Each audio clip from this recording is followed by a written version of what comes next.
All right, welcome everybody. Today I'm happy and honored to be here with my friend Dena Evans.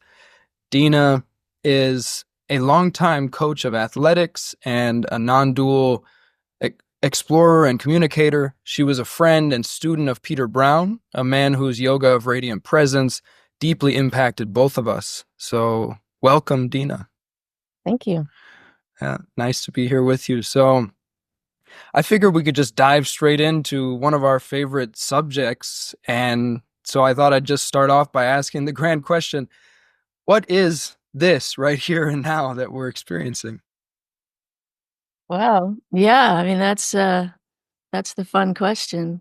Um yeah, I guess to give it a little bit of frame, which is it's hard to frame infinity, but I guess to give it a little bit of frame just for purposes of a conversation about it. I think what you mentioned our favorite thing to talk about, like what is that? Well, it's this. Well, what is this?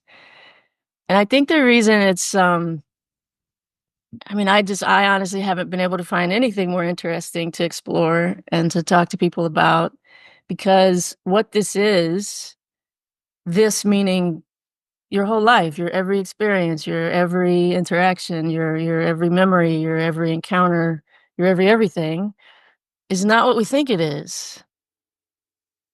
And but it's real. It's absolutely real and in coming to see what it actually is coming to see that your ordinary, everyday, common life is the transcendent infinity. It's what all the fuss is about in all the spiritual traditions. And what makes it so fascinating to me is this can be discovered, like this can be seen, like right here, right now. You don't have to spend 40 years in meditation. You don't have to, you know, go to some exotic ashram and study with exotic teachers. You This can be discovered right here, right now. And so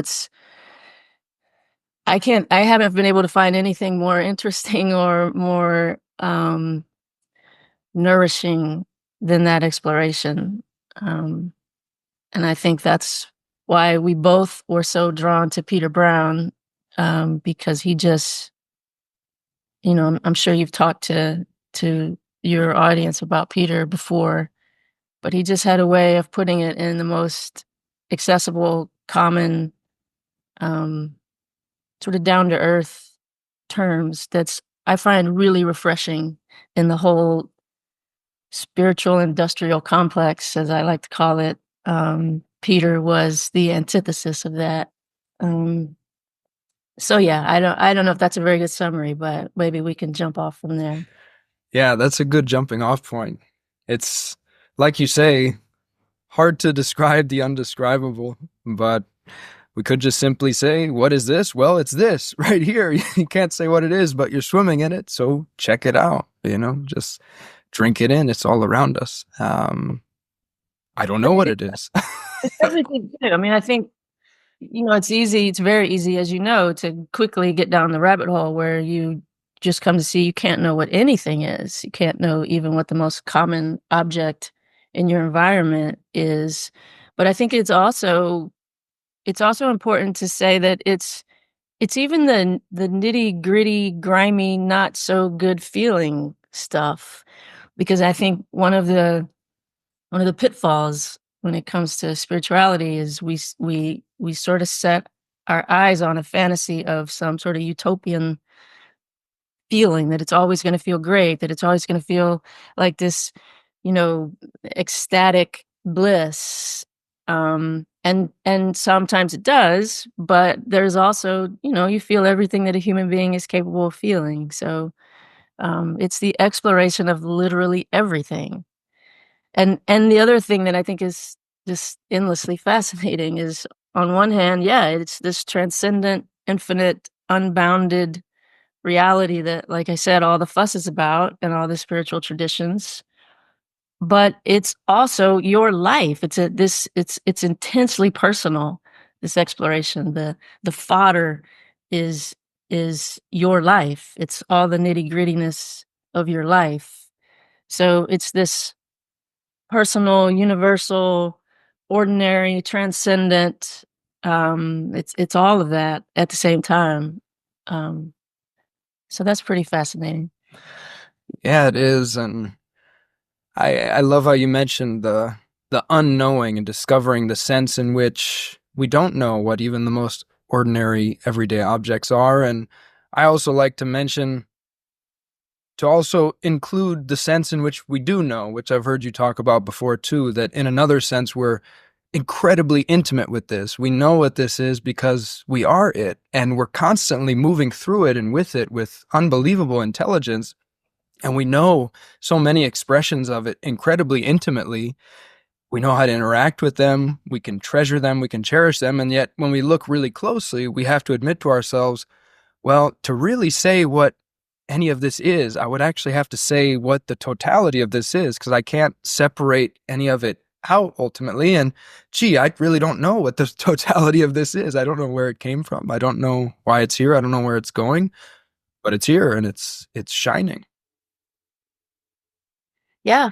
Um, I think that's when we talk about seeing what this is, it's seeing it in a very different way than we normally see it. We normally think we know what everything is. This is a room, this is a laptop, you're Jordan, I'm Dena, this is a table. We think we know what things are, but really those are like Cliff Notes versions of what these actually are. Like when I say this is a room, well, actually this is just like there's millions and millions of different pieces of information and experiences. There's light in my visual field, there's sound, there's memories, there's tactile feelings and sensations, and all of that is what I'm actually experiencing. Just calling it a room is kind of a grossly oversimplified Cliff Notes version way of putting it.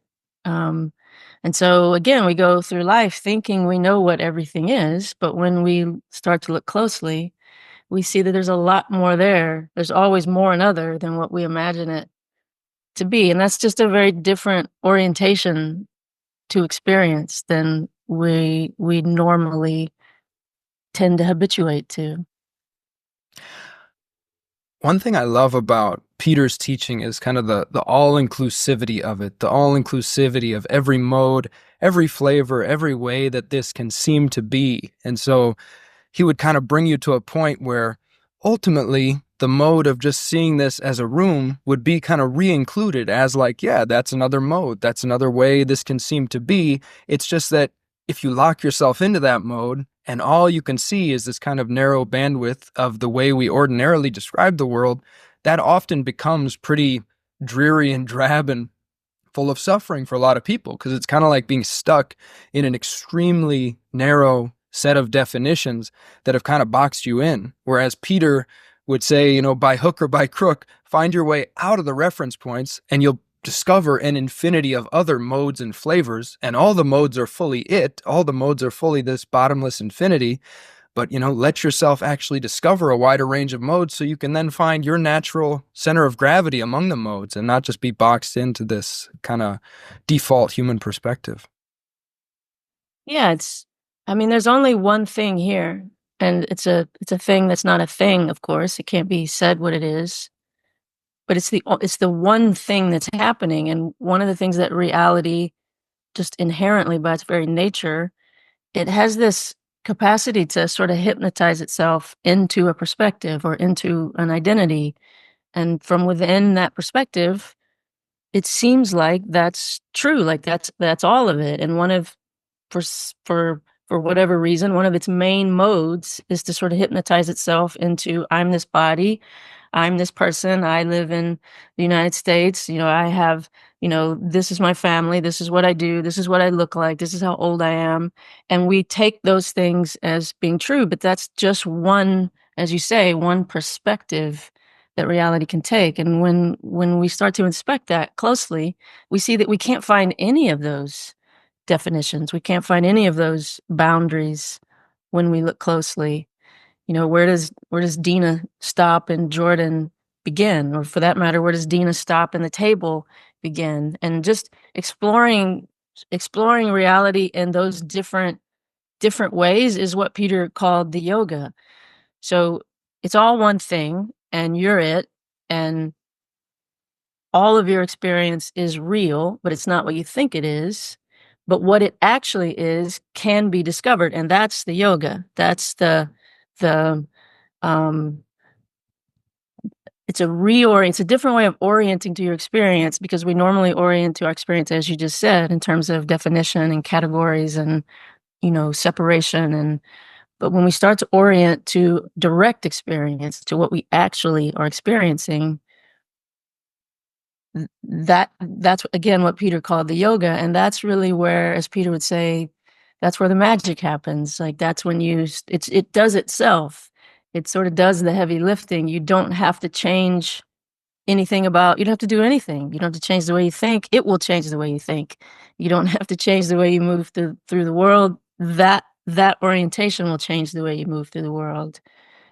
So Peter would always talk about doing the math, and that's what he meant, was you engage with the yoga. You engage in a more primal way with your experience. And as you said before, it's not like we're not already doing that.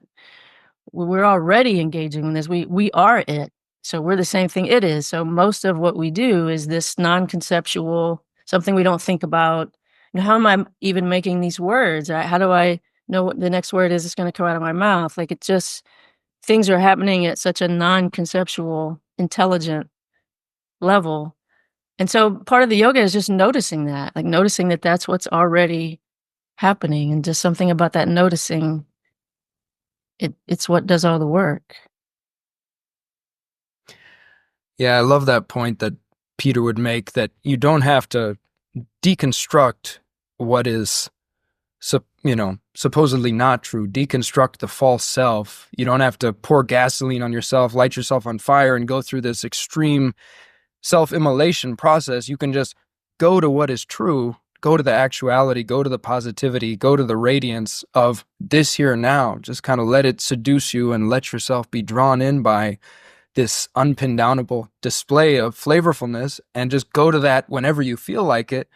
And those moments of checking it out and kind of snapping out of habitual reference points and just being with it as an openness, as a pure mystery, those are cumulative over time. And as you said, he would say that will just do the heavy lifting, and gradually this will reveal itself to you. It will show you what it is. It will show you that it's a wholeness, that it's one thing, that it's, bottomless richness, that it can't be pinned down into any one shape or box or definition or perspective. And I love that he would also say sometimes that any perspective or any mode is true as far as it goes, or true within its own context, he would sometimes say. It's just that it doesn't go all the way. It's like, sure, that's one way this can seem to be. That's a way that this can be with itself.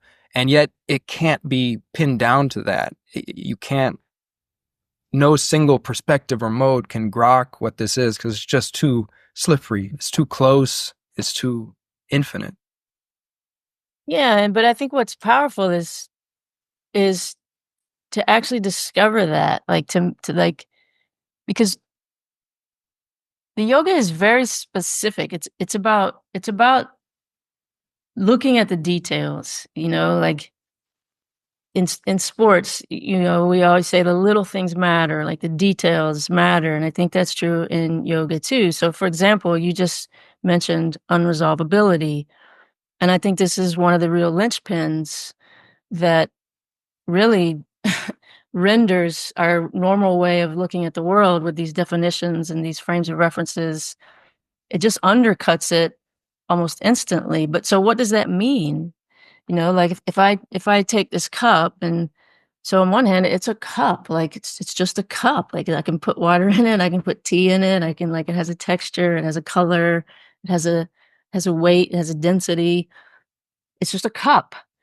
But really what that is just a label. Calling it a cup is like you could say, like a URL.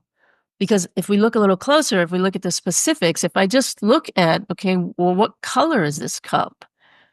And this happens to be a cup that's kind of intricate and subtle in its coloring. It's got some blues, some browns, some little bit of black in there. But even if I just focus in on that one particular field of a sense, let's say the visual field, how many colors are in this cup? And again, the shorthand thing would just to be say, oh, maybe it's just blue and maybe it's just brown. But when I look closer, I see about 50 different shades of blue, 50 different shades of brown. And if I had a microscope and could zoom in any closer, or even a magnifying glass, I'd probably see, you know, exponentially more. And that's just the visual field.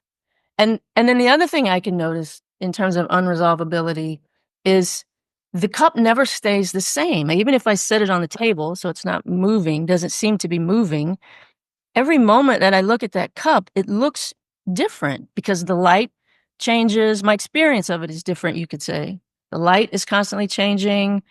The thoughts that are crossing through my head at the time I'm looking at it changes. It looks experientially, the cup looks one way from here, and experientially the cup looks another way from here. And we tend to think, well, oh, the cup is sitting still. You're just moving your head. What's the big deal? But again, that's an abstraction. In my direct experience, the cup is constantly changing moment to moment. And in fact, it never stays in anything. There's never a moment where there's a stasis. There's never a moment where it's exactly this one thing. So even just in that 2 or 3 minutes of this thing that seems so definitely a cup, I've already started to undercut some of that certainty about what that is. And this is, I mean, I could keep going. I could go with the density. I could go with the texture. I could go, what if I don't look? Now where's the cup? So what I come to see is it's not a cup, it's an experience of a cup. It's an experience, well, of a something. I can't say what it is, but for purposes of language, let's just say it's not a cup, it's an experience of a cup, or something that seems that I'm labeling a cup. And I could go through not only every seeming physical object in the room, I could do the same thing with every thought, with every emotion, with every sensation. When we look closer, when we drop the label and we don't assume that we know what it is, we find this unresolvable, unpin downable. It doesn't actually become anything. It's already something else. And now it's something else. And now it's something else experientially. And so those kinds of, and that's the yoga. So those kinds of explorations, now all of a sudden, I'm not 100% sure that I really know what this is. And then that's like I was saying before, that's where the magic happens. So the experience of the cup is real. It's not that the cup is, in some traditions, they talk about Maya and illusions and nothing is real. That's not how it seems to me. The way I see it is everything is real. Everything is real. It's just not what you think it is. It's not what you can think it is. It's inconceivable. Like the fact that I can't actually find this, whatever it is, like that's pretty mind-blowing because we just take a cup and we drink out of it. But this thing that we think is so solid and so stable, when we look closer, we find that that's might not be the case. And that's the yoga. So that's just unresolvability. There's so many different things, and maybe we'll talk about more of them, but there's so many different qualities of experience that are utterly transcendent in the sense that they can't be categorized, they can't be measured, they can't be conceived of because they're beyond conception. And that's all around us all the time. Yeah, I'd love to ask about what some of those other qualities are. And before I do that, though, I just wanted to say that the way it seems to me is that in a way, it is what you think it is, and that's a valid mode. What you think it is, you can experience it that way. You can experience it as a cup. You can fill it with water. You can drink out of it, and that's the way it can seem to be. And that's also fully included. And at the same time, it's not what you think it is. And it's kind of like whichever mode you're playing with. Like if I deeply internalize and play with a perspective that this is a material universe that evolved over billions of years, and this is the knife's edge of evolution, and we're material creatures made of atoms and quarks, or whatever that narrative is. If I inhabit that frame, then it can really seem like I can become experiential, that I'm an evolved monkey in a world of solid objects, and the objects seem really solid, and I can use them, and I understand functionally what they are. And that can be a beautiful mode. That's another way that whatever this is can be with itself. But you can flip the mode pretty easily and go into, let me play with the perspective that this is just an etheric dancing field of radiance that's like weightless, and there's nothing behind it, and it's just kind of morphing and shape-shifting into all these different flavors and possibilities, and then that can become experiential, and I can start to experience it that way, and the cup can suddenly become a mysterious blob of phenomena that I have no idea what it is. And for me, both those modes are fully this, that can't be said or pinned down, and fully valid. And you can, it's choose your own adventure. You find your center of gravity, as Peter would say, among these modes. It's even more, it's both more simple than that and more subtle than that, in the sense that this is what it is. This is this unresolvable, dynamic infinity everywhere you turn. And it doesn't change based on what you think about it or what you believe about it. So it's not so much about me needing to change my perception or change my belief or switch into another mode. First of all, even calling them modes is an oversimplification, because it's not like a dichotomy. It's not like, okay, and now I'm going to be in the mode where I'm just a person and this is a cup and I'm drinking my tea, and now I'm going to go to the mode where everything is infinity and I can't know what anything is. It's not like that. It's more it's more subtle than that. First of all, this is what it is. And it itself, reality itself, you could say, or radiant presence itself, or whatever the word you want to use. There's no word for it. The Tao, there's no word for it. But if let's call it reality for purposes of this part of the conversation, it's already taking itself into those modes. It's taking itself into, I don't have to know what this is to enjoy my tea. I don't have to know what this is to functionally use this as a cup. So it's not that I need to change anything about, that's what I was saying before. It's not that I need to change anything about my perception. I just need to see what it is. And what that means is, first of all, realizing that I can't know what it is. I don't know what it is. But I can, well, let me rephrase that. I can't cognitively know what it is, but experientially, I absolutely know what it is. And so it's just more of it's kind of where you sit in your center of gravity, is one thing Peter used to say. And sitting in the center of gravity, and this is something that happens inherently over time. I don't think it's not like a switch I turn off and on. Just by going through my day and doing these little micro noticings, I call them, like what I just did with the cup. And I can do that endlessly.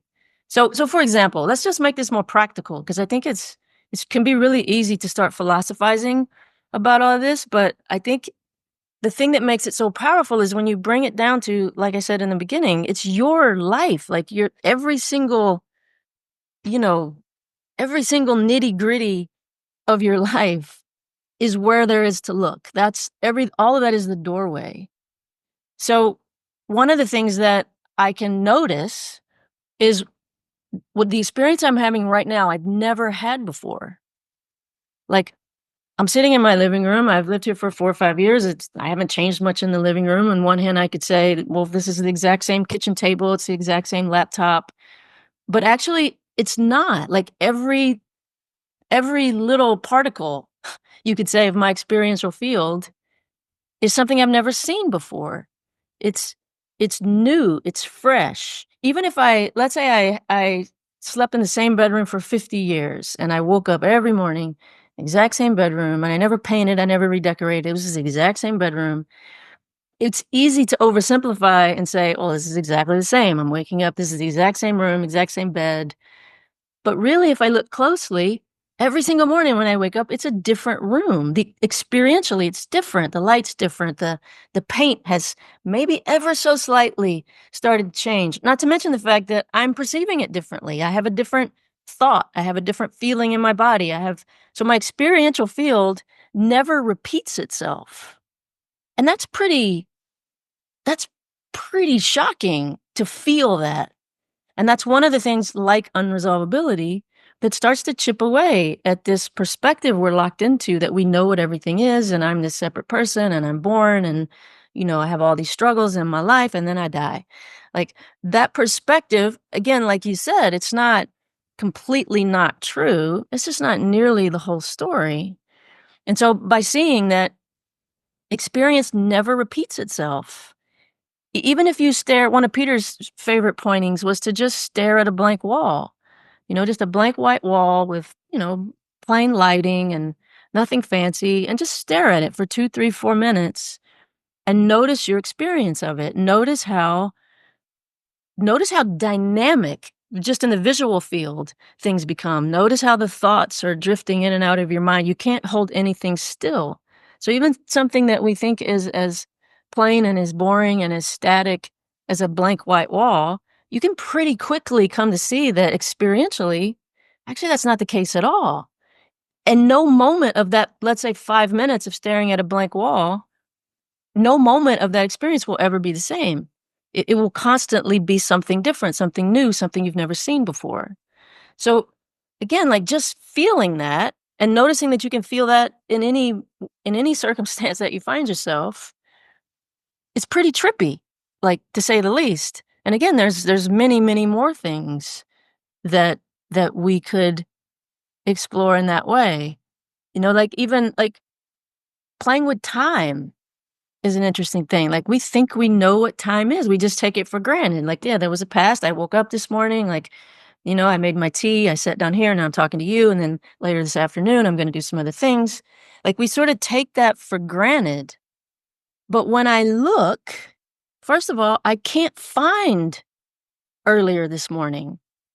I can't find making my tea, which from a traditional perspective or from a sort of conventional perspective, I could say, yeah, an hour ago I made my tea. But I can't actually find that experientially except as a memory. And that memory, when is it occurring? Well, it's occurring right now. So then I can't find 2 seconds from now, much less an hour from now. So I can't find future except as an imagination. I can imagine what I might be doing, but that's occurring in imagination. I can remember what I was doing, but that's also an imagination. That's a memory. And all of it is happening right now. And so I start to be able to see that there's only right now. There's only right now. There's only this moment. And all of this is happening in this moment. And then I look, well, how long is the moment? Is the moment a second long? Is the moment half a second long? Is the moment a quarter second long? Is the moment like 0.0000001 seconds long? And I start to see, like, I can't even find the moment. There's only now, and I can't find now. Now has no duration. Or you could say it's eternal. It's always now, and now has no length. It has no time frame. And so, again, talking about this philosophically is kind of fun, but you can feel that. Like, you can if you explore that on your own, and it might be hard to do as I'm saying it, but if you explore that fact that you can't find past and you can't find a future, you can only find now. It's always now. Like, if you think of any moment in your life, when was it? Well, at the time, it felt like now. And anything I can experience right now is happening now. And I can't find now. Like, that's another one of those, like, well, that's trippy. Like, and so it just starts to, that's what I mean by, you don't have to do anything. You just have to see what this is. And it's like when you're in a rowboat, and if you were to put like just a teeny tiny hole in the bottom of that rowboat, like, you might not notice much happening at first, but eventually, like, the boat's gonna go down. And I think this yoga and these micro noticings is like putting little holes in the bottom of that rowboat, because it just starts to, we're so used to telling this what it is. And the yoga is stopping that Like, what if I don't know what this is? What if I can't find time? What if I don't know what the cup is? What if I've never seen this before? And like, I think I'm sitting in a place I'm very comfortable with, that I recognize. But the truth is, I've never experienced it exactly like this. It's brand new. And so these sort of explorations, these sort of checking it out without assuming I know what it is, that does the heavy lifting. It shows me what it is. And then I come to see that I don't have to, not only can I not capture this cognitively, like it's literally impossible. It's beyond conceivable what this is. It transcends any any logic, any human mode of rationality. It transcends all of that. And yet I know it. I know exactly what it is experientially because I'm the same thing it is. I'm the same unresolvable, unpindownable, infinite, transcendent happening that it is. So these little moments of exploration and checking these things out and just noticing how experience is. Experience is unresolvable. Experience has no time. Experience is always now. And I can't find now. Experience is always new. And I can't predict what the next moment is going to bring. It's just this constant, surprising, new change. Even if I think I know what it's going to be like, I don't know what it's going to be. When I really look closely, things only seem to be something when we oversimplify them. When we use the Cliff Notes version of what we think things are. Like, this is a cup. That's the Cliff Notes version. But when I actually experientially go here, all I find is experience. And so the crux, the key question is not so much what is this? The key question is, what is experience? What is it? It's the only thing we've ever known. The only thing that's ever happened to you has been in your experience. The only things that will ever happen to you will be through experience. So the key question in yoga is, what is experience? And that's sort of what I've been hopefully modeling a little bit, is how do you check out experience nakedly, directly? Yeah, amazing pointers for investigation. And one question that might be interesting to ask for people listening is, so you're saying we only know the past through memory, but how do you know that what you're calling memory is not a window into an actual sequence of prior morphings of this, whatever this is? Memory is another one. Like when I talk about these things that you can just literally trip out on, like you don't need drugs when you do real yoga, because experience itself is so trippy, and memory is one of the trippiest ones. We were just talking about this in the book club this week, and um, I told this story. I was sitting with our friend John, and we were in the Sausalito Bakery. I think we had just hung out with Peter, and we were sitting in the Sausalito Bakery, which was next door to his apartment. And as John and I often do, we were just sort of tripping out on these things. Sometimes we're like two people on LSD, even though we don't take LSD. We're just looking at experience, and on this particular day, I was just really tripping out on basically what I just said, that everything is new, like every moment is new. And so I was just sitting at the table across from someone I knew very well, that I thought, like, yeah, I know John, I recognize John. And yet I was just realizing I can never seen him before. Like every moment he's new, he's new, he's new. And I was looking at my coffee, and like every moment, like it was new, it was new, it was new. And I was just sort of really viscerally feeling how every moment experience recreates itself into something you've never seen before. Seen meaning experientially experienced before. Words are tricky with all of this, so you can't take them too literally. You have to hold them lightly. But anyway, I was tripping out on this total newness of every moment. And in the midst of that, sort of tripping out on that, a song came on the speaker at the bakery. And it was a song I knew. I knew. Like, I knew every word to the song. All these memories flooded in about, how old I was when I first heard the song, all the many times I'd heard the song. I realized I know every single word to this song. So if every moment is new and I've never experienced it before, how do I know the words to this song? Like, and it was just this is what experience does. This is what yoga does. Is anytime you think you know what it is, if you just look, like it's gonna take that away too. It's gonna say, nope, it's not that. It's not that. And so memory, I mean, it's like Peter used to say, like this, like experience is just like this flash, this timeless, eternal flash, and everything that happens in that flash. And so it's like in that moment that had no duration, that I'd never experienced before, this whole memory with all of the words, all the words of that song were appearing in that flash. And I mean, that's not, I can't even articulate that, but the visceral experience of that is pretty mind blowing. That this whole thing, as Peter would say, it just pulls itself up by its bootstraps. All of human history is in this flash. You know, every encyclopedia, everything on the internet, everything in Chat GPT, like it's in this flash right here, right now. And you can't, again, that's what I was saying, you can't conceive that with your mind.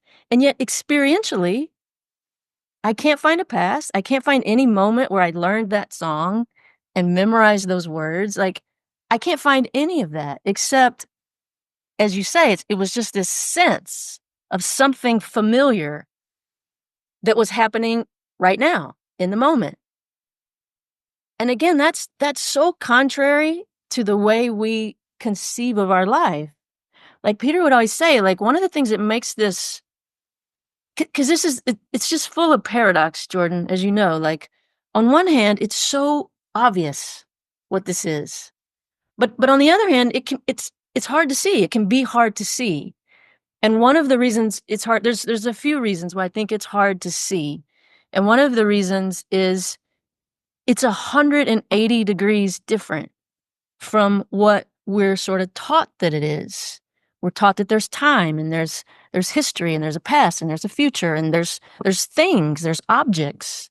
And I'm a person and you're a person. But what it actually is 100, it could not be more different than that. It's literally exactly the opposite of all of that. And so we're so, as you were saying earlier, we can be so entrenched in our perspective of what this is and our sense of what we're taught this is, that we can't relax that enough to see what it actually is. And so that's, I think, one of the reasons why it can be hard to see this, because it runs contrary to our deep-seated beliefs about what it is. And so again, I go back to the micro noticings. You don't have to do some, gargantuan task of, you know, changing this, turning this whole, giant ship in another direction. You just have to start poking holes in the bottom of the ship by seeing that, I don't actually can't actually even tell what color this cup is. And looking at a blank wall and wow, like I thought it was just a blank wall, but it's constantly changing. And wow, like I've never seen this moment before. These little noticings, and Peter gave hundreds of them that we can play with. It starts to poke these tiny little holes in our entrenched orientation, and it kind of it starts to do itself. You start to see like, wow, I don't know what memory is. I can't possibly conceive of what that is, and yet here it is. And so I think the two biggest obstacles are that the fact that the way this actually is 180 degrees from what we're conditioned to think that it is. And also, it's slippery. Like the nature of experience is really subtle. It's really slippery. Things like memory, it's really subtle. Or what you were saying before about the two modes, and it, experience is never a dichotomy. It's always sort of this all-inclusive continuum of everything sort of being true at the same time. And that's also really different than how we're just sort of conditioned to move through our world in a very, especially in Western society. We have a very rational, linear, goal-oriented mode. But experience is not like that. So, So I'm curious, how do you reconcile all-inclusive continuum with saying it's 180 degrees different from how it normally seems to be? Because if it's truly all-inclusive, isn't it actually also fully how it normally seems to be, and that's also fully it? well, however it seems to be is true from that perspective. But no perspective is complete. If every perspective is partial by definition, and experience is not partial. Reality is not partial. Reality is totality. Reality is one thing. It's one happening. And that's what I was saying before. It also has this capacity within itself. It has this inherent intelligence to, Peter would use the word hypnotize, which I really like. It sort of hypnotizes itself into these different perspectives, these different identities, these different modes, these different frame of references. But it's only when we think that those perspectives are totally and completely true, that's when it feels entrapping. That's when we have a sense of suffering. But reality is all perspectives all the time. Like it's not like there's duality and there's non-duality. There's only non-duality. But yeah, the dual sits in the non-dual. The dual, the separations, the perspectives, the Jordan and the Dena, it and this is where words just fail. I mean, you could say it comes out of the non-dual, but that's not exactly right. It appears as the non-dual, or it appears dual, but it's the non-dual appearing as dual. It's never not all of it.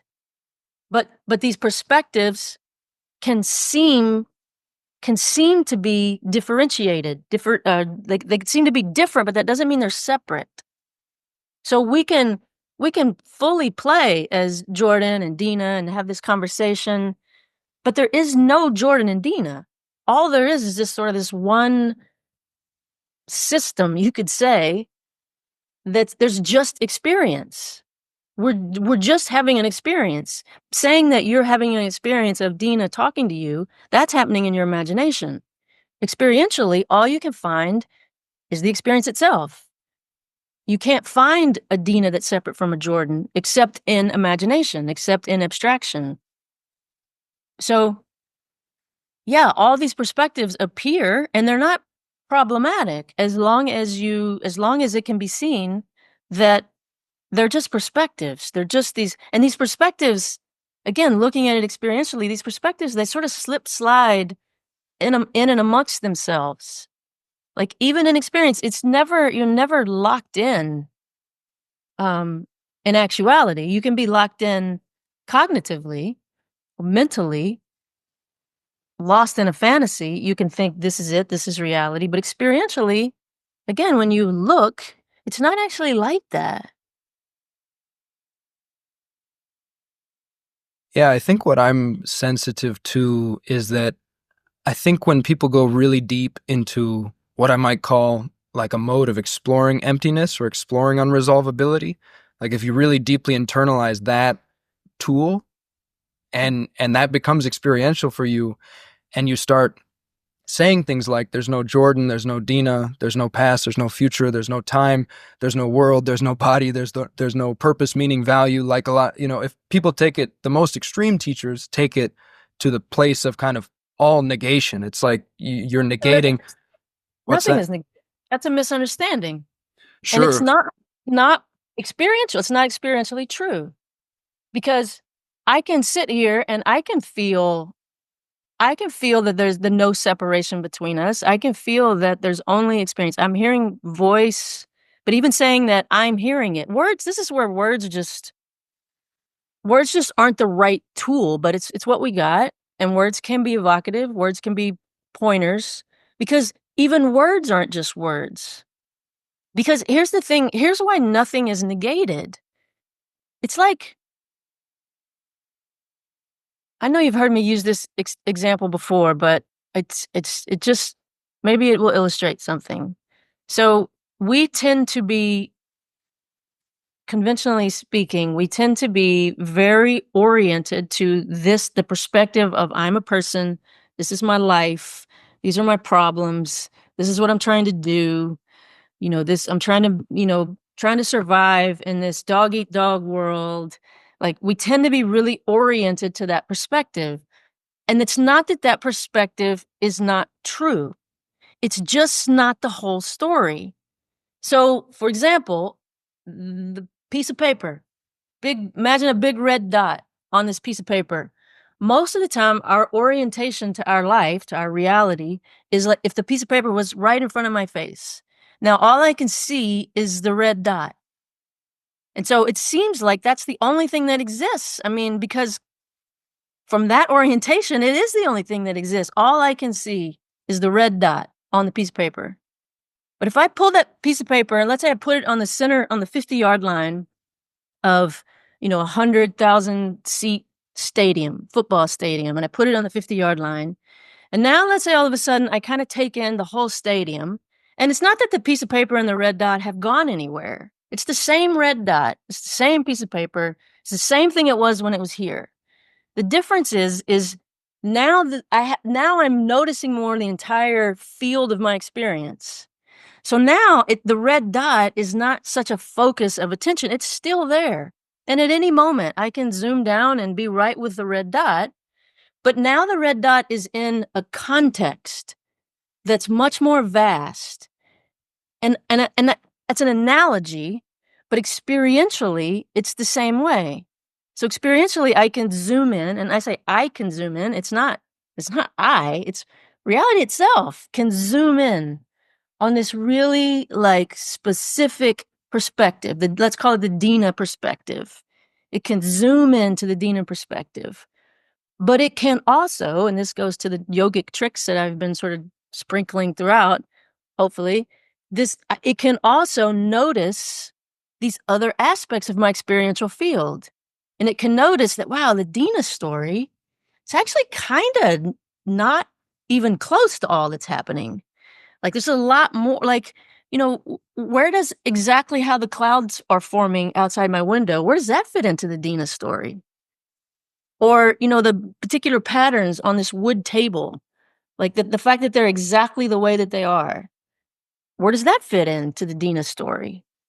Or the way my digestive system is working as I'm speaking, like, where does that fit into the Dena story? So I start to notice, sort of like going back to the stadium analogy, like, wow, there's all these other things happening. But the Dena red dot story is still there too.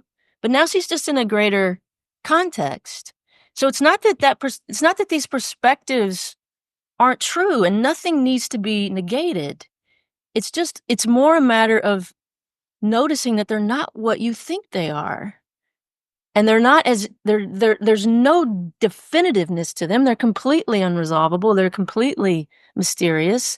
And noticing that doesn't make them go away. It just puts them in a different context.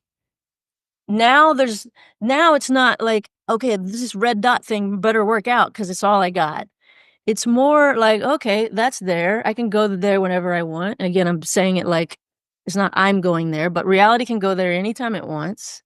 But then it starts to see that, oh, I'm actually all of this also. And there's a freedom in that. That's why you hear these words like liberation and there's an absolute freedom to seeing the true nature of your experience, the true nature of your moment to moment existence is utterly boundaryless. It's utterly free.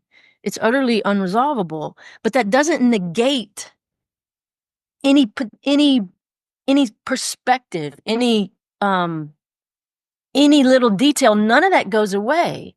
It's just seeing that it's not what you think it is, that's where the freedom is.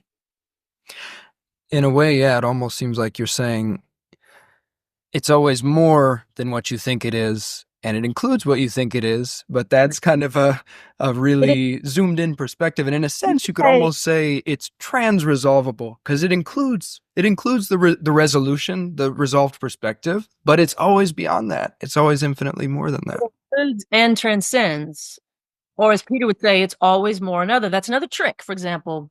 So I can always see that, just going back to the cup, like, okay, superficially, it's a cup. I put my tea in it. I drink my tea, is a cup.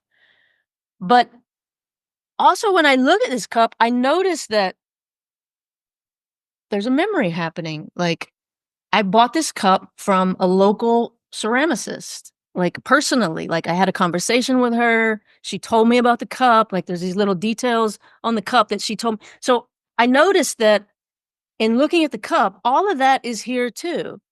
And then even from that, there's like this emotional, like that makes me feel really like there's a richness to that. There's a like, oh man, I love there's like almost like a love for the cup because I had this conversation and she told me like all these hours and all this consideration she put into the cup and I met her. So like all of that is happening as the cup, you could say, or in my experience of the cup. So the cup is the cup. I can put my tea in it. I can drink it. It's fine. But it's also more than that experientially. Experientially, it's all those things I just said and so much more. Like I could go on. It's so much more. So the calling it a cup, yeah, it's a cup. But what it actually is includes just being a cup, just a cup, but it also transcends being a cup. And that's everything. That's the Dena story. It includes the Dena story. Like I'm a human living my life and experiencing everything a human can experience. It's all of that, but it's so much more than that. I'm so much more than that. So I'm Dena, but as Peter would say, Peter would say, I'm Peter Brown, this, neurotic, kind of screwed up individual, and I'm the creator of the universe. And all of us can say that. And again, it's not a dichotomy. It's a both and. It's an include and transcends. It's a zoom in, but also you are the entire context. You're not just zooming in. You're not just what's zoomed in on. You're all of it. And that's just like that feels really different. Just gives a different sense to being Dena is now all of a sudden in a different context, which feels a lot more free. It feels a lot more light. It feels a lot more playful. And ironically, because I hear what you're saying, and since I've just only recently started talking about this stuff to people, and I do sometimes feel it's almost like this sense of freedom can be threatening to people in some ways, like because they can feel like, well, wait a minute, I don't want to lose, my life. I don't want to lose my loved ones. I don't want to lose, I don't want to suddenly not feel like I can stand up for what's right in the world, or that I can take care of my family, or that I can pay my bills. Like if all of this is just this unresolvable, unknowable infinity, like aren't I going to lose all those things? But I actually contend that it's the opposite. Like, because when I see what this is, and I see that, oh, I'm not locked into any perspective, when I zoom back into the red dot, and again, when I zoom, it's just a euphemism for when reality zooms back into the red dot of Dena, there's a kind of, I want to use the word fearlessness. I'm not quite sure that's the right word, but there's a sense of like, man, I can experience anything. Like I become less less afraid to feel my life. I become less afraid to feel not only the heartbreak or the sadness, but I become less afraid to feel beauty. Less because beauty can be just as threatening to feel as heartbreak. I think people don't like acknowledge that enough. But when I don't have any fear, when I know that anything that arises is just experience, and just is like the understatement of the century. Like, but when I know that everything that comes to me is experience, and I've been checking out what experience is, and I keep finding this like, holy shit, like experience is wild. Experience is free. Experience is boundless. Experience is what I am. So now when an emotion that we might call, I don't know, heartbreak or loneliness or um, anger, when that emotion comes, instead of having a reaction to it, which only reinforces it, by the way, instead of having that reaction to it, it's kind of more of a, ooh, like let me check this out. Like, let me feel this. And that's what I mean by being with your experience nakedly. And when you can be with everything in your life nakedly, I think we've even talked about this. Like, it gives you, like, now the love you feel for your daughter, it's deeper, but not in the sense of sentimentality. And it's not like this sticky kind of love that most humans are stuck with, like they're afraid to lose it or they want to go after it. This kind of love transcends all that. This kind of love just, I don't know, I can't put it into words very well. Um, but my point is nothing is actually lost. If anything, it's enhanced from an experiential sense, from a feeling sense, because I'm not afraid of it anymore. And I know whatever it is, it's not what I think it is. Even if I think it's death, even if I think it's heartbreak, even if I think it's genocide, whatever it is, it's not what I think it is. It's so much more. It's other. It's incomprehensible. And so there's something about having that sense of it that allows me to be with it more nakedly. And then if I'm supposed to go do something about it, or if I'm supposed to go fight for someone, or if I'm supposed to say something, then that flows more powerfully. It flows more organically. It flows more, um, I don't know, more nakedly, I guess you could say. So that's why I always contend that no, no, no, seeing what this is, paradoxically, makes the red dot so much richer, so much more meaningful. Like, what this is inherently meaningful. It's infinitely rich and intimate and and subtle and seductive. It's all of those things. And so you come to see that, oh, the red dot is that too. Oh, the Dena story is that too. Oh, so nothing's lost. Yeah, speaking of my daughter, she's like waking up from a nap and I hear her crying now and I'm like, going into father mode, like, does her mom have her? Does her grandma have her? And I can hear Yeah, feel free to go. yeah, no, I can hear people moving though, so I know that one of them is there. But even just that, and this kind of knottedness starts to show up in this area, right? Of like, oh, is she okay? It's like a fear, it's a primal survival instinct. And what I love about Peter's teaching, that this is it right now and this is the finish line, and whatever it looks like, this can look like anything, and however it's showing up, that's fully it. It undercuts so beautifully all these spiritual carrots on a stick that place enlightenment on the mythical horizon of like, oh, when I finally reach the point where my daughter's crying and I don't feel anything, or I just feel total peace and total equanimity, that's when I'll finally be enlightened. But the flip, as you say, is to realize that like the richness of infinity is showing up as that feeling of being a Right, father feeling fear right, for his exactly. daughter. That's how it looks right now. Yeah. Yeah. Yeah. And so then it's like, I just love no longer being in this mode of like looking for something on the horizon, like, oh, when the self finally falls away and the Yeah. Jordanness isn't showing up anymore, or any of this. It's just like you're just free to fully embrace whatever's showing up and just rest with it. And as you say, explore it as a naked texture of being, as a raw, a raw effulgence and explosion of, And I yeah. would say exactly right. And I would say the way that looks, as a human, the way that realization looks is, for example, um, it's not like being all zen-like, or being unfeeling or being numb. It's not like that. It's all of the same emotions, all the same tightnesses, they arise, but they don't they don't stick around as long. They sort of be, they sort of pass through more quickly. So I might feel, for example, really intense anger or really intense sadness, but rather than it sort of being sticky because I've told so many stories about it, and the sadness means this, and oh, if I could fix the sadness, if only I could do that. Now the sadness is sticking around for days, months, years, perhaps.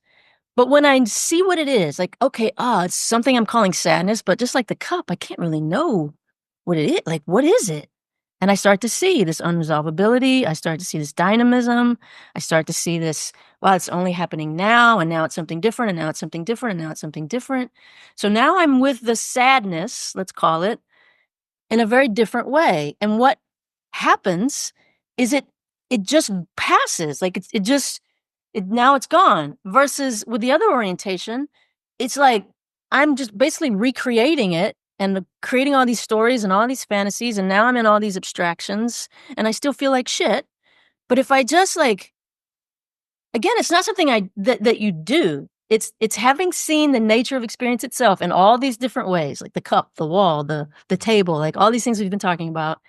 Now when this strong emotion, let's call it, comes into my experience, it's just a different orientation and it just passes. So and if anything, I was able to feel it more fully. I was able to feel more of the richness. I was able to absorb more of the meaningfulness, more of the because again, it's not just sadness. It's radiant presence. It's the transcendent everything. So of course it's going to be infinitely intelligent. It's not just sadness. It's intelligence, you could say. It's it's it's radiance.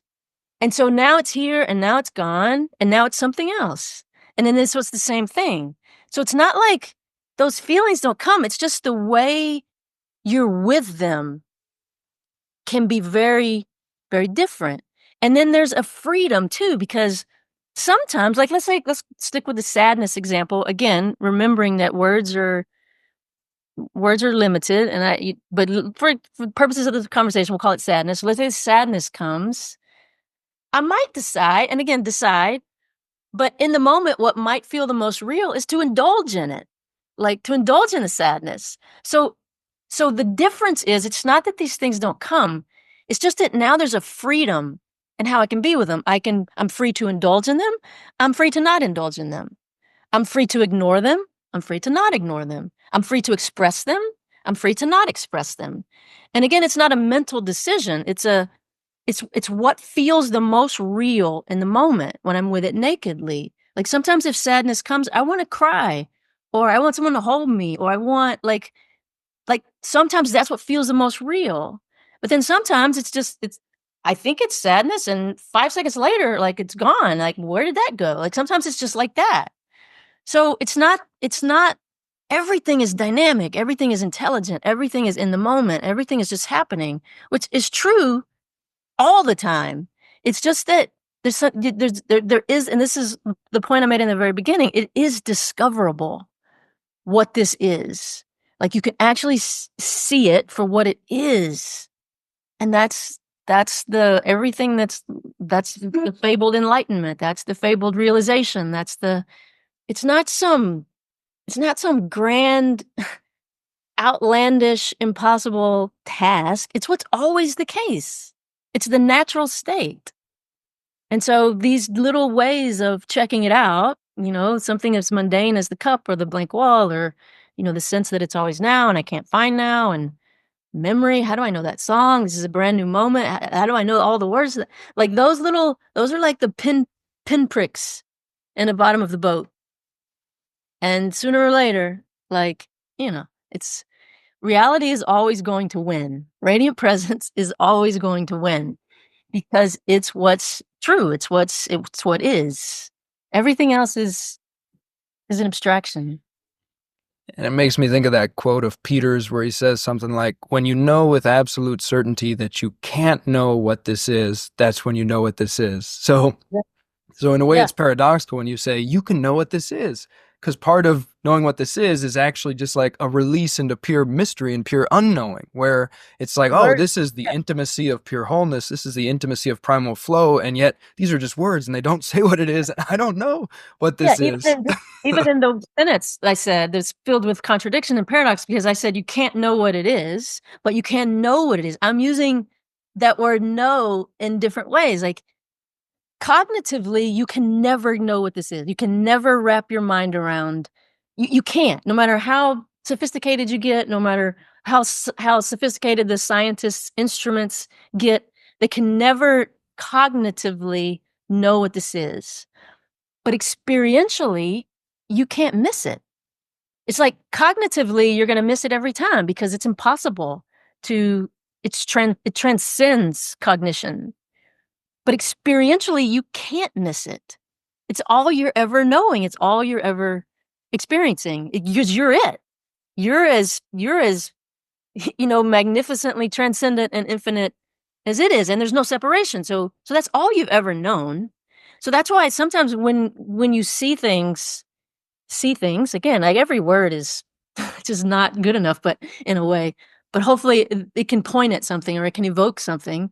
But in these moments where you see something, like for example, the moment of the in the Sausalito Bakery of the song coming on, a lot of times the reaction is just laughter, like just like because it's so literally mind-blowing, cognitively mind-blowing, and also it's so familiar, like you see that, oh, this is what's always been happening.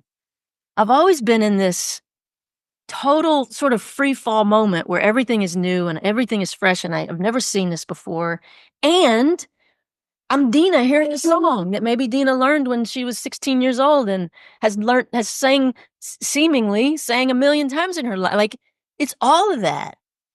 And that's what's always been the case. You've never not been in total free fall. You've never not been like the totality of the universe. You've never not been that. It's just that there's a way that you can discover the actuality of that. And that's the yoga. And that's what we started with is, man, I just can't think of anything more fun to play with, like, even as the little red dot, like, to play with that. Like, I haven't come across anything that's more cool than that to play with. Yeah, I mean, it's just incredibly juicy and luscious and miraculous to tune into anything when you start to come into that frame. And I loved what you said. I wanted to make a note that I loved what you said about emotions passing more quickly. It's kind of like the river is just finally free to flow in a way because we've normally been habituated into this mode where we make everything about me and everything is like, oh, this must be a really significant thing happening that says a lot about me. Like I'm feeling guilt about a past experience, so I guess I'm going to assume this means a lot about me and I'm going to keep replaying this story of guilt for the next 5 years, which a younger version of me did things like that, and it was really painful. And interestingly, the pain drives you toward the inquiry of, well, what is pain and why is this happening and what are these stories? And that starts to lead toward the cracking of the shell as the bird begins to see the sunlight beyond the cage of these stories. But yeah, when you stop, it's weird because sometimes it's described as not taking things personally, but you can even still, in this mode, I can even still see it as personal when I feel that fear coming up, hearing my daughter screaming. I can still see it as a personal texture in a way. I can inhabit that mode or that perspective if I want to. And yet, I'm just kind of lost interest in like spinning a big narrative about any of these emotions and being like, oh, why am I feeling sadness or why am I feeling shame or why am I feeling anger? Is there something wrong with me? And do I need to analyze my whole past and go into this big narrative? And like you say, it's the narrativizing that perpetuates and turns these fleeting emotions into this giant soap opera that ends up caging us in these afflictive, some scaric tendencies for years on end. And if we just let the river flow and we're just like, oh, it's another texture of the universe passing through like a cloud across a blank sky, let's check it out and just let it flow through. It's a completely different experience. And then every emotion becomes interesting. It's like, oh, this isn't, Everything. yeah, everything becomes interesting. It's like, oh, this is another never before seen master artwork sculpted by inherent creative intelligence. Let me check this out before it And it's full of disappears itself. and it's already gone. Everything is, it's not something, but it's not nothing. It's, this is, it's infinite intelligence. It's, every, as Peter would sometimes say, like everything that's appearing in your experience is a lightning bolt from God. Like it's put there by what? How? Like it just appears in my experience, and I didn't put it. Dena didn't put it there, and so yeah, it is it's paradoxical, but it's subtle. So the paradox is it's completely personal. It is all about you. But the subtlety is how you're defining personal and how you're defining you. It's not all about you, little red dot. It's all about you, football stadium, to use that limited analogy. I'm probably overusing the analogy, but it's it's completely personal, but you're not the person you imagine yourself to be. When you see that who you really are, or when you see what you really are, which of course can't be put into words, but it can be experientially known, when you orient from that place, when you're sitting in your energy from that place, that's when everything comes, everything passes, everything's rich. Oh, I can dive in to this perspective. Oh, now I can dive into this perspective. Now I can take the whole perspective. And that's when someone like Peter can say, yeah, I'm neurotic, fucked up Peter Brown, and I'm the creator of the universe. And there's no problem there. It's no dichotomy. It's all of it at the same time. So it is intensely personal. It's just that the personal is the infinite. I love that. And a mantra that I like is that there's nothing to do but be you, which kind of resonates with, you've told me before about how you kind of asked Peter, like, well, now I've kind of discovered this infinity. What do I do? And he just said, well, be you. That's all there is to do. And you've spoken about being you, and you've spoken about kind of feeling the yes, like going with what your system just intrinsically says yes to. I wondered if you could speak to that kind of like Yeah. discovery of being you and going with the yes. Yeah. The yes is I mean, that's what guides my whole life. And interestingly, the way it started was in basketball. I was trying to teach someone how to shoot, and just even just in my own exploration of my own years of trying to get better at shooting. And what I came to see, I didn't have the yoga context at the time, but what I came to see is, oh, okay, this is all about feel. It's not about whether or not the shot goes in. It's not about the outcome. It's not about the mechanics, because you could write a book on the mechanics of shooting, for example. But and that's where my focus was when I was young. But then at some point I suddenly realized, like, oh, all that's important, but it's really about feel. It's all about, like, viscerally how it feels. And so I was working with someone and I was trying to convey that sense that as a shooter, the mechanics are important and learning all that is important, but then at some point you have to engage with it experientially. And again, I didn't have that language. So I was trying to convey this. And so I was doing a one-on-one session with someone, and I said, "Okay, we're gonna play a game called the yes game." And I just sort of made it up on the spot. And here's how the yes game works is you're gonna shoot, and as soon as it leaves your hand, if it feels like you want it to feel, you're gonna say yes. If it doesn't, you don't say anything. So there's no no. There's only a yes. And sometimes the yeses will go in and sometimes the yeses won't go in, but that's not the point. So anyway, it was just a way of reorienting someone to their experience. And it was also a way of orienting someone to recognizing a yes. And I'm going somewhere with this. This is not just about basketball, so bear with me. So it's a way of orienting someone's feel to now, instead of me thinking about getting my footwork right, or now instead of me worrying about whether or not it goes in or not, because when you miss a shot, like, it can feel terrible. So instead of orienting to all that, all I'm really oriented towards is how I want it to feel. Or not even how I want it to feel, but how it feels, just when it feels good, when it feels right. So now take that to outside of the confines of shooting a basketball. And I sort of, at some point, realized, like, oh, this is how life works too. Like, what this is so incredibly intelligent. Like, we think of sometimes about, brainiacs or nerds or scientists, like how smart they are. But that's really the dumb kind of intelligence. The real intelligence is, how are we having this conversation? Like, how do you walk across the room? Like, you don't plan every little movement of every tendon and every joint. Like, it just happens. It's incredibly intelligent.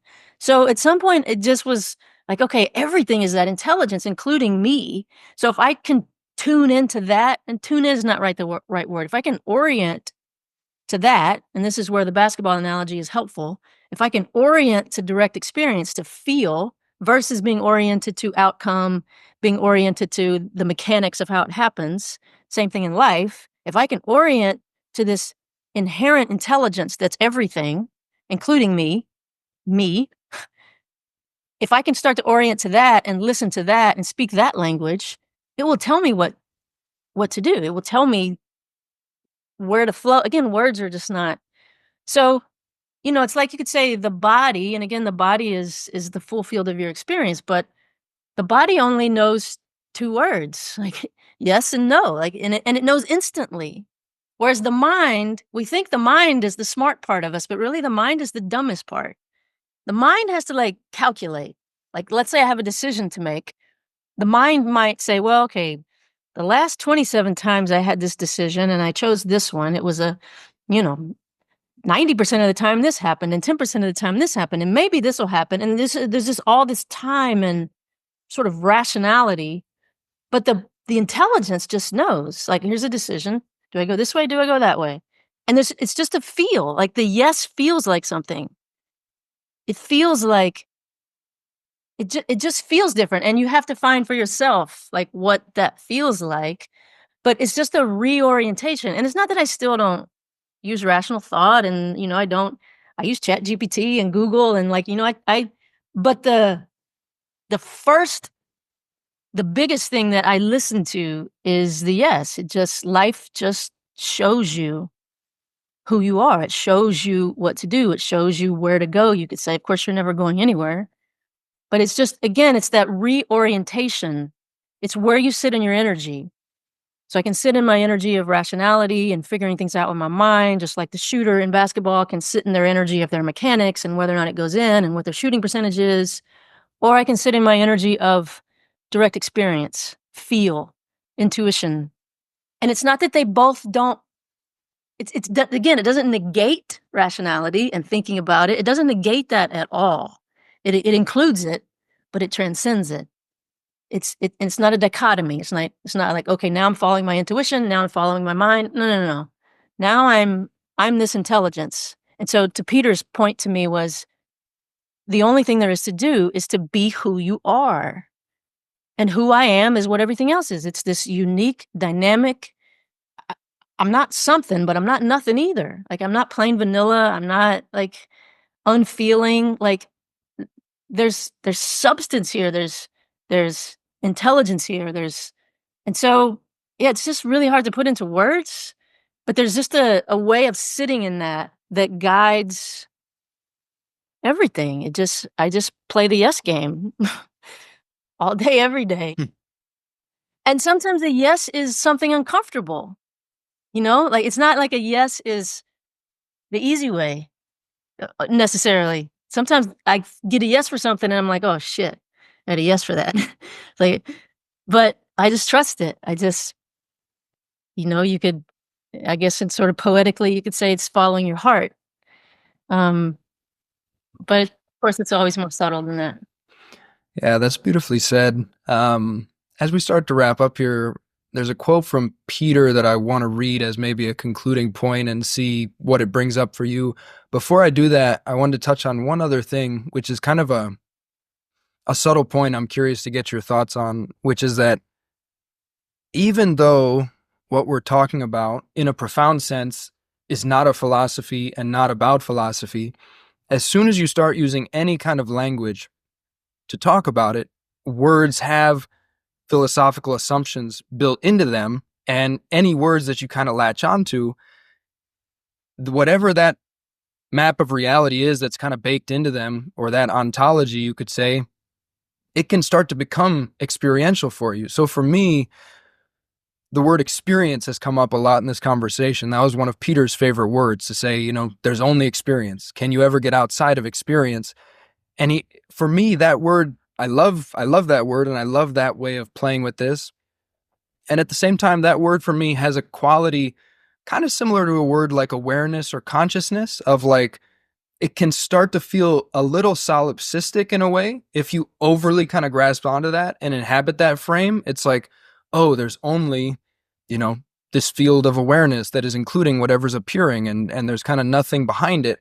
Whereas like other words, then I notice they can give subtly different flavors and shift me into a bit of a different mode when that's what's coming to the forefront. Like a word like presence hits differently, or a word like wholeness then has a different flavor. Like this is the wholeness, or this is the presence, or this is the radiance. They all have subtly different kind of flavors and things they unlock.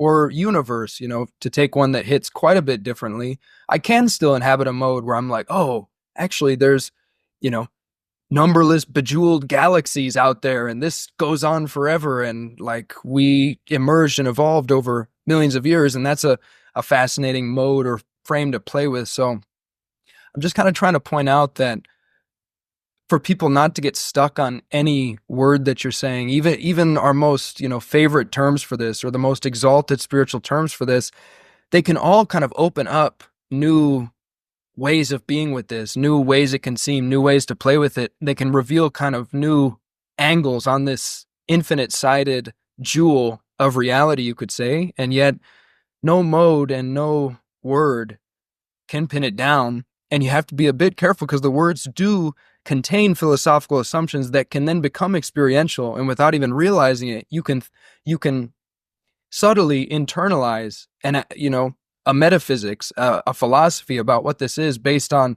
listening to so many non-duality speakers who speak about it in a certain way. So it can be useful to like just continuously find new language. And Peter was so good at that, right? He was a genius of coming up with new ways to speak about this. But it's like we have to continuously jailbreak these assumptions that do get baked in, like these subtle kind of metaphysical assumptions that can be baked into even a simple word like experience. So I'm curious what you think about that. Yeah, I mean, words are tricky. Words can be prisons, but words can also be doorways, because again, words aren't just words. So just to back up, from one standpoint, yeah, I like the word experience. At least in the English language, it seems to me to be the word that, because it's not about having unexperienced the way a lot of times the word experienced is used. It's not about what experience looks like. It's about the context of experience. Like experience is all that is happening, you could say. So again, even just that in the English language, there's one way to use experience. But the way I'm using experience, the way Peter used experience, is as the context in which everything appears. And from that standpoint, I can't find anything that doesn't happen as experience or inexperience. Again, the prepositions are even weird to use. And so I use, consciousness is sometimes a synonym that I'll use for that: beingness, isness, this. But in reality, every word is a synonym for radiant presence or experience, which I also use interchangeably. Presence, experience, like what is, what's happening. And so in one sense, cup is a synonym for radiant presence. Cup is a synonym. So it's, first of all, just seeing that words are just like everything else. They're URLs. So you click on a URL, like you've got the actual sort of jumbled letters in the URL, but that's not what you're clicking. That's not what you're going to see when you click on it. You click on it, you see a whole website, which opens into other websites, which opens into other websites. And every word is like that. And so to your point, yeah, and again, this is the pinpricks in the bottom of the boat. When you keep seeing that everything, whether it's a word or a thought or an emotion or a cup or a table or another person, everything is a URL in a sense. Everything opens into something else.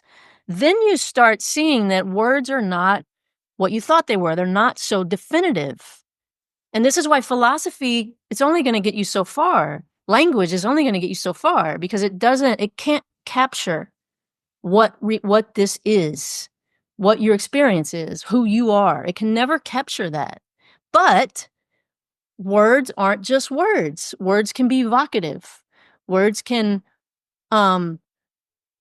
words can be, when words are felt, they can be doorways into seeing more clearly, more accurately, I guess you could say, what this is and who you are.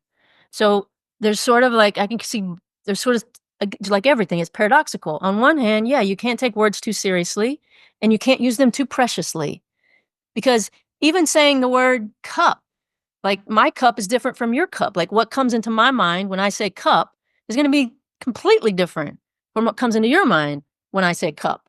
So first of all, we're never going to have the same cup. Just like we're never going to have the same awareness or the same consciousness, using those as words. So first of all is you have to take words lightly and realize that they're not definitive. And my cup is not your cup. My awareness is not going to be what you call awareness. My consciousness is not going to be what you call consciousness. My radiant presence is not going to be what you call radiant presence. So you, in a sense, you hold them lightly. But then I think you also are, and this is where Peter was just a real master. Peter was really conscious about his word choice. And because words aren't just words, they carry a charge. They have a signature, you could say. But like everything, that signature is dynamic. So that's why I go back to the most powerful advantage to learn or to teach someone is to be able to feel your yes or to just feel like experience has a texture. And in any moment, that texture is different and it's pure intelligence, but your pure intelligence too. So there's a way that the right word comes, and it might be totally different. Or if you listen to a lot of Peter, this is just another way of putting it. Two different people could ask the exact same question, exact same words, exact same question. Like let's say the transcript of the question was equal, but it was two different people at two different times. Peter's answer could be wildly different, could be paradoxically different. It could be contradictory even. But the answer, the moment informs you what to do. And that goes back to your question about the yes thing. Like the moment informs you what to do. And I think in many ways, language is like that. So that's why on one hand, you can't take language too literally, paradoxically. But language is also, like anything else, it's a tool of reality to express itself. So it's always going to have subtlety. It's always going to have intricacy. And so it's just a matter of sensitivity, of sort of tuning into all experience, not just language, but language is radiant presence too. So I think you're right to point out that we tend to hold words very definitively. We think we know what they mean. And so now we create all these philosophies, none of which, no word in that whole philosophy can be pinned down to anything definitive. But yet words are what we got. Words are a form of, and as Peter would say, like there's so much, yoga mostly happens under the table. Like we think we're having a conversation here with words, but just like everything else, it includes the words that we're sharing, but it also transcends it. There's so much more happening here. There's so much more going on. And if anyone is listening to this, or if anyone, like even that is going to carry, that's going to be a whole nother like thing that's happening. So we can't know really what's happening here, even though we're just using words on the superficially. We're just on the surface. It seems like we're just using words.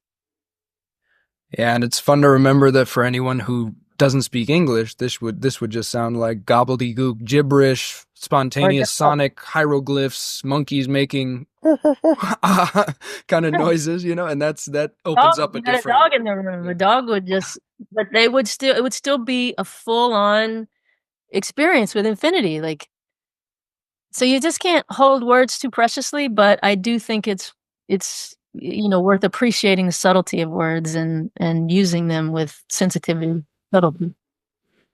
Yeah, beautifully said. And so I want to read this quote from Peter as we kind of wrap up here, and then see if you have any final things to say about this quote, or any final message you want to leave the audience with, or a message to tell the world in this moment. I'll read the quote here. I feel like it touches on a lot of what we've covered. The important fact is that all these different dimensions, all these different perspectives on the radiance, are all of the same value. They're all true, they're all real, they're all actual. There are ways that this can seem to be. There's no hierarchy of value. This is better than that, that's better than this. And becoming familiar with the range of these modes and just letting your awareness be free to drift among them and find its own center of gravity is what freedom looks like. This is the yoga of radiant presence, exploring this that is here. I can't improve on that. That's a good one to end on. Yeah, that's one of my favorites from him. Just love the all inclusivity of that. It's just so life affirming. And it's like, you can't miss it. Whatever you're experiencing, that's Yeah, it. And there's no hierarchy, no dichotomy, as you say. This is it. And yeah, that's all it. So check it out. What is it? Check it out. tag your it, as Peter once said. The sun in the sky, the shit in the toilet. Tag your it. I think he said that, something like that, in the Dirty Enlightenment book. That one's a fun one. But well, Dena, thank you so much. Is there any way people can get in touch with you or find out more about your work? Yeah, I don't really know if I have a work. I've just very recently started talking about this. There's a Substack in the works. Maybe I'll send you the link to that soon. Otherwise, you feel free to share my email address, which I think we have. Um, yeah. Other than that, you can find me if you look hard enough. Cool. Sounds good. Well, for someone who just started talking about it, you're really good at talking about it. So thank you much, and take good care, my friend. Yeah. Thanks, Jordan. Good to talk to you.